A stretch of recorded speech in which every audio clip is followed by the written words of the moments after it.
Hello, lovely people. Well, people in any case. I hope you've watched the first video.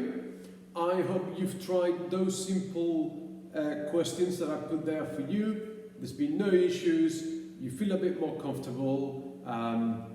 You got your head around the fact of having two variables in your equations and eliminating one of them. So if you are happy with that, you're ready to move on to the next step. So nothing's really changed, just things are a little bit more complicated and we need to take one more step in the process. That's all. I've got a couple of examples. I'm going to go through those slowly, take notes, write them down, copy them down and try to get your head around it. As usual, pause the video, rewind, watch it again, take it easy. Are you ready? I know you are. Let's go. Right. Chair out of the way. Okay, here I've got another pair of simultaneous equations. I'm still here. So I've got 3x plus 4y equals 20 and 2x plus y equals 10.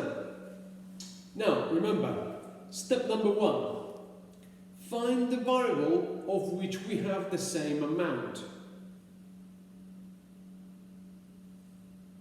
Sir, we don't have the same amount of any of the two variables.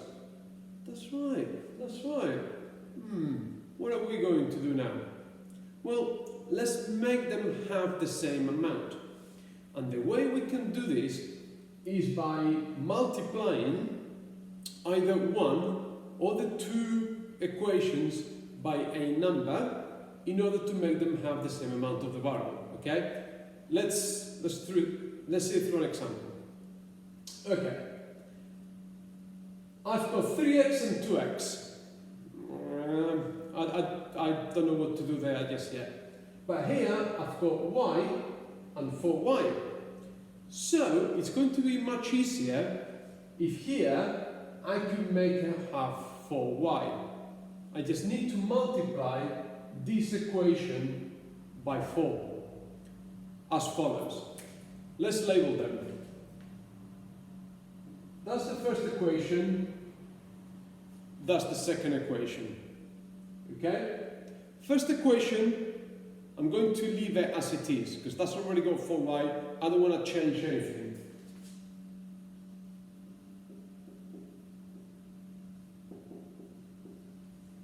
And the second equation, I want it to have 4y. So I'm going to multiply the whole second equation by 4. The whole equation, everything in it. So 2x times 4 is 8x.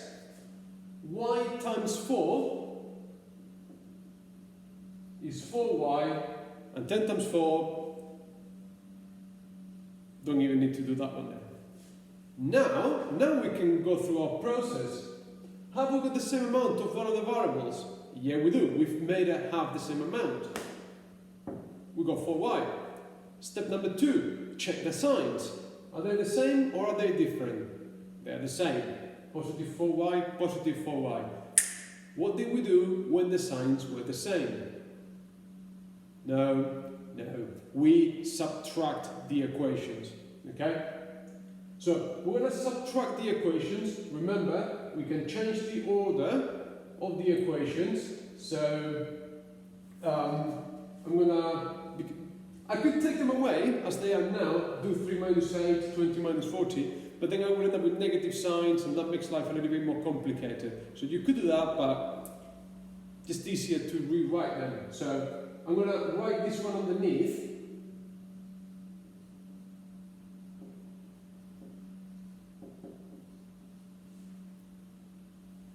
I don't need that there anymore. Don't want to confuse matters.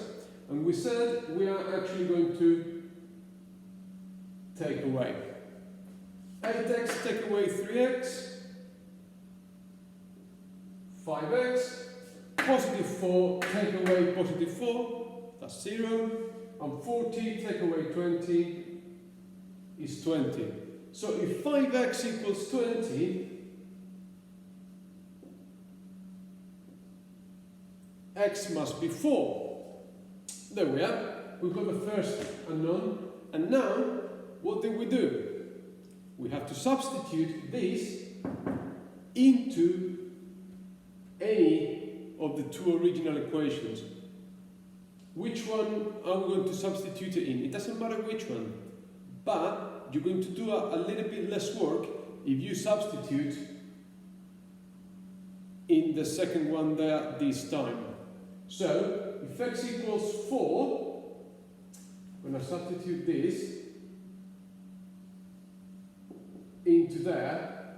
2x, that's 8, plus y equals 10. And now remember, take the 8 to the other side.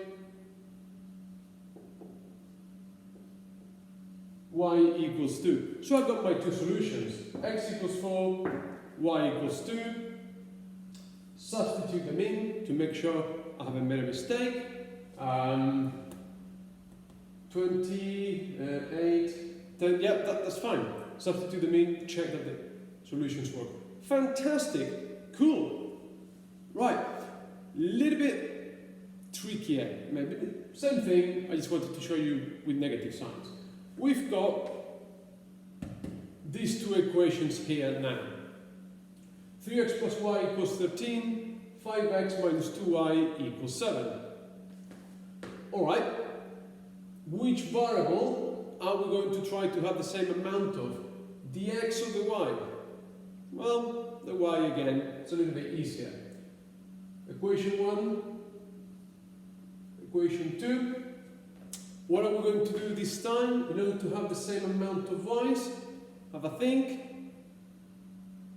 We are going to multiply the first equation by 2, the whole equation, everything. So we get 6x plus 2y equals 26. Don't forget to multiply that as well, some people do. And then I've got 5x minus 2y equals 7. Have we got the same amount of y's now? Yes, we do. Fantastic. What do we need to check now? The signs. Are they the same or are they different? Well, they're different. One is positive 2y, the other one is negative 2y. And what did we do when the signs were different? We add the two equations together. So I'm going to add 6x, add 5x, that's 11x, positive 2y, add negative 2y, 0, they cancel out, and 26 plus 7, 33.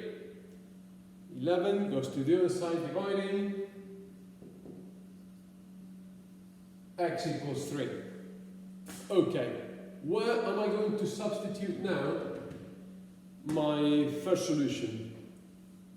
Well, in any of the two equations, but on the first one is going to be easier because the coefficient of y is just 1. So he's going to substitute that there.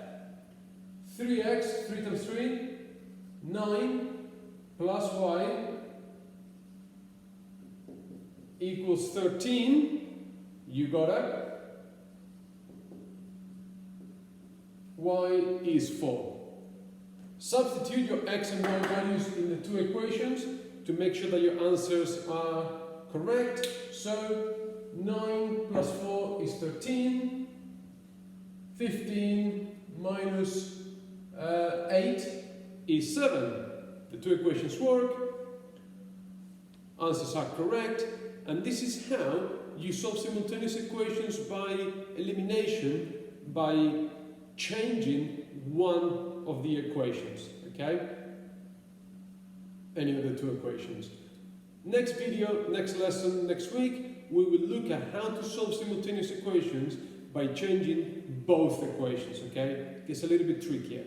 So please, please, please, again, rewind the video, watch as many times as you need, work through the examples, make sure you understand what I've done, try the questions I've put for you to practice, get in touch, message me if you need any help, make sure you include photos of your work so I know what you're actually talking about. I believe in you. Alejandro, I know you can work. Yes? Okay? Paula, you too. Abril, stop smiling. You need to work as well. People, wash your hands. Enjoy your weekend. And I'll see you next week. Bye!